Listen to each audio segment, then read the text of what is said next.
আমার মেয়ের বয়স 14 বছর, ছোট মেয়ে। ওর গালেতে মানে ছুলি বেরিয়েছে, গোটা গায়ে ছোট ছোট বেরিয়েছে, তার সঙ্গে গালগুলোতে, দুটো গালেতে একটু বেশি ছুলি বেরিয়েছে। সেই জন্য একটু কথা বলছি। দুটো প্রশ্ন করব মা। হ্যাঁ হ্যাঁ বলুন। হ্যাঁ, প্রথম প্রশ্নটা যেটা, সেটা হচ্ছে যে ও কি পুকুরে বা নদীতে বা সমুদ্রে স্নান করেছিল, তারপর সমস্যাটা না এসেছে? না না, সমুদ্রে গিয়েছিল অনেকদিন আগে। এর মধ্যে সেরকম কিছু করেনি, বাড়িতেই চান করে। ওর কি জায়গাগুলো চুলকোয় হালকা? হ্যাঁ হ্যাঁ হ্যাঁ, শুরু করে। কোথায় বেড়াতে গেছিল? দার্জিলিং?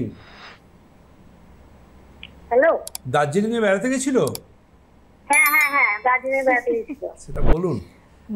প্রথম আমাকে ভাবতে হলো যে টিনিয়া ইনফেকশন, তারপরে আমাকে ভাবতে হচ্ছে যে যদি সমুদ্রে বা যেটা বা জলে বা পুকুরে যদি নামে, তাহলে এটা আসতে পারে বর্ষার জল, রাস্তার জল ধুয়ে নেবে পুকুরে বা জলে নামে, তার থেকেও হতে পারে। কিন্তু সেকেন্ড যখন আমি বললাম, তাহলে এটা যখন উনি না বলছেন, তাহলে অবশ্যই এটা ফাঙ্গাল ইনফেকশন এবং স্কিনে ইচিং হবে। এবং এটা আসবে, কিন্তু বেশিরভাগ ক্ষেত্রে আসে যারা দার্জিলিং বা পাহাড়ে বেড়াতে যান, মানে পাহাড়ি অঞ্চলের।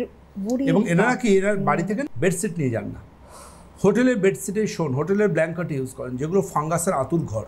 একদম, ফাঙ্গাস খুব ছোঁয়াচে অসুখ। হোটেলের বালিশ, বেডশিট বা ব্ল্যাঙ্কেট যতই কাছে থাক, ওর মধ্যে ফাঙ্গাসের আতুর ঘর। যদি বাড়ি থেকে বেডশিট নিয়ে না যান, তাহলে কিন্তু অবশ্যই সেই সংক্রমণ আপনার শরীরে আসতে বেশি সময় লাগবে না। বাচ্চার স্কিন, সফট স্কিন সহজে অ্যাটাক করেছে।